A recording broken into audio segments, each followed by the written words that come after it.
want to know how bad the economy is? All jokes aside, come work in the ER and see someone in acute kidney injury, which means your kidneys are literally shut down. They are not working. They've been out in the heat all day outside working for their job, and they come in with kidney failure because they're so dehydrated, passing out, literally 1 foot on the other side of the grave. And they're telling you that they can't be admitted to the hospital because they have to get back to work tomorrow. Have someone that works at a tree service chop off the tip of their finger, tell you to wrap it up, discharge you so they can get back to work tomorrow. This economy is crap. People can't even be sick and stay at home and recover because they're worried about not paying their bills. And I'm going to tell you right now, you can panic all you want, but everybody ain't got no money. Mostly everybody is broke. Everybody is penny pinching, and everybody is robbing Peter to pay Paul. The budget has been budgeted. I done budgeted it all out. I done managed all I could do. I done cut back all I could cut back, and I still ain't got no money. It is what it is. Well, we got no straights. None.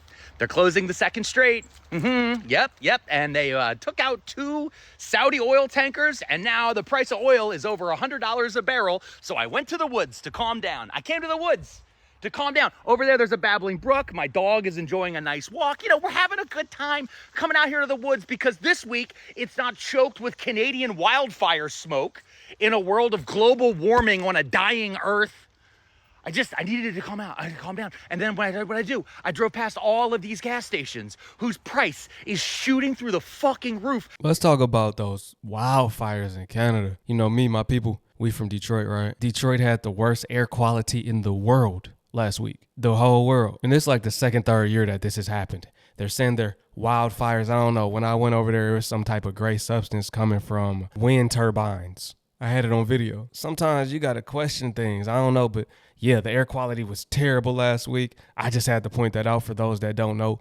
Hey, if you wasn't dealing with it, you're blessed. They were saying if you had heart problems, if you had health problems, it was not even safe for you. Incredible realization that the last 6 weeks have been the calm period because our iPad kid president only seems to be able to operate when he has many distractions on his calendar. He had his little birthday UFC fight. He had his stupid little state fair, fireworks celebration, and then he had the World Cup. Those are all done. So we don't have company visiting anymore, right? Nobody's gonna be coming from the international community to America. They're not gonna be able to fucking afford it because of the price of jet fuel. And then on top of this, I have a nationwide tour coming up, so I gotta book tickets to Seattle, Portland, and Boston for mid-August. And I'm looking at the prices here, and I'm going, whoa, what the hell's going on here? And then they go, Mom, the Houthis from Yemen. I go, Yemen? They go, yeah, man. And I go, why are we here? What is happening? And then they say something about 9/11. And I'm like, if this was about 9/11, then we wouldn't be giving nuclear material to the Saudis. And they said, shut up and eat your poop lettuce. You probably don't want to eat that lettuce either, dealing with that parasite that's affecting the fruits and the vegetables. You might not want to touch the salad.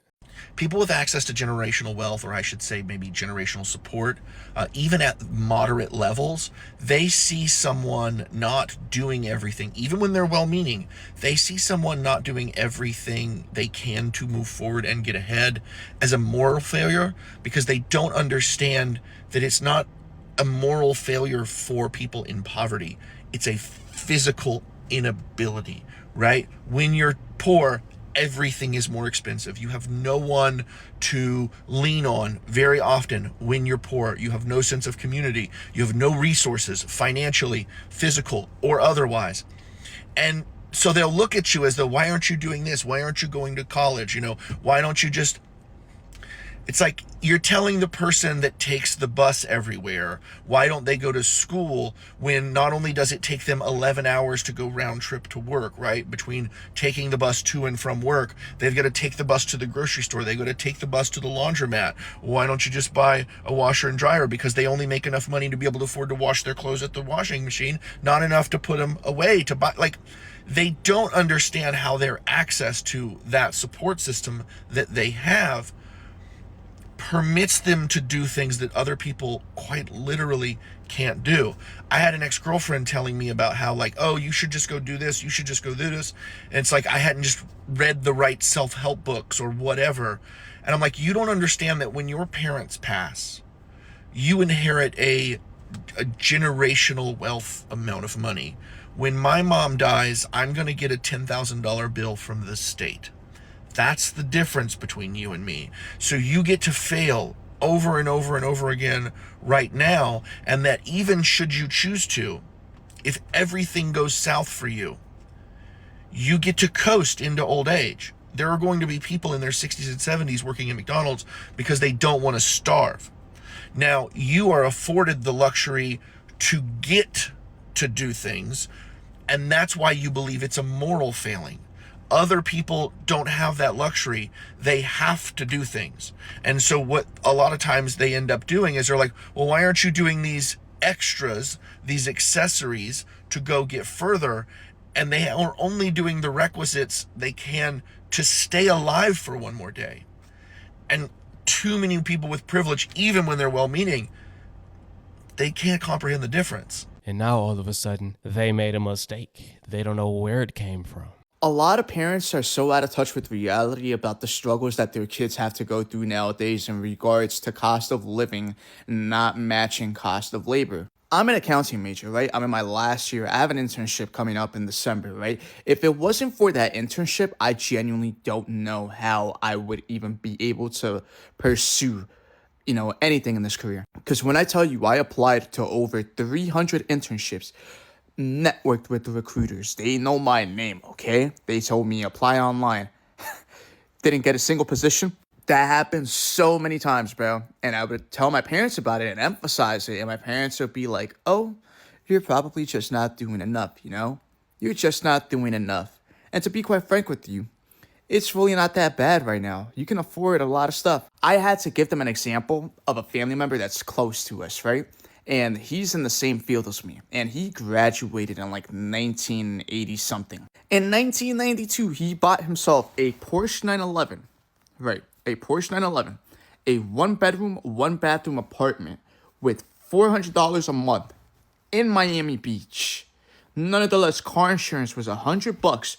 The Porsche 911 monthly payment, mind you, was like $400. And the Porsche was like $60,000. Bro was making $45K right off the bat out of college. For those of you guys that want to know just how much that is today, that should be like $105K right out the gate, okay? Today. But no, instead, cars are through the fucking roof, okay? A lot of jobs are underpaying or offshoring. There's more people that are looking to get hired than positions that are hiring.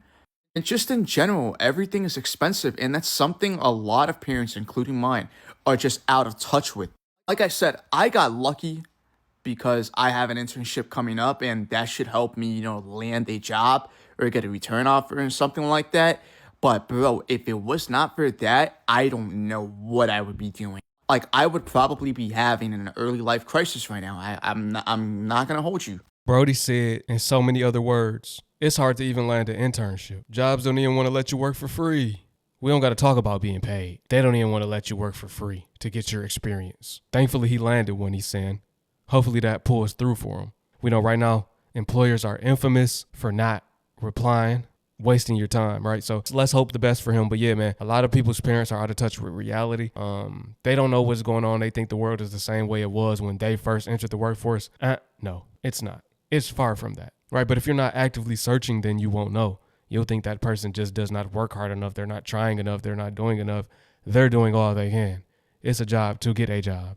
And that job, trying to get a job, don't pay, right? So you're suffering. You have no money. You can't land a job. You might have a degree, but nobody's there hiring. There are more people applying than the position that's hiring, right? And I was talking to somebody, he had lost his job, and he said some jobs they had like 15,000 people that applied for the job that he was looking for. So he's like, let me void these ones out that have 10, 15, 20,000 people that have applied, because the likelihood of me landing a job is close to none. If those people didn't get through, me putting my app in right now, more than likely I'm not going to get through. This is the job market. The economy cooked. Job market cooked. You apply, you're going to be overlooked. That's the real.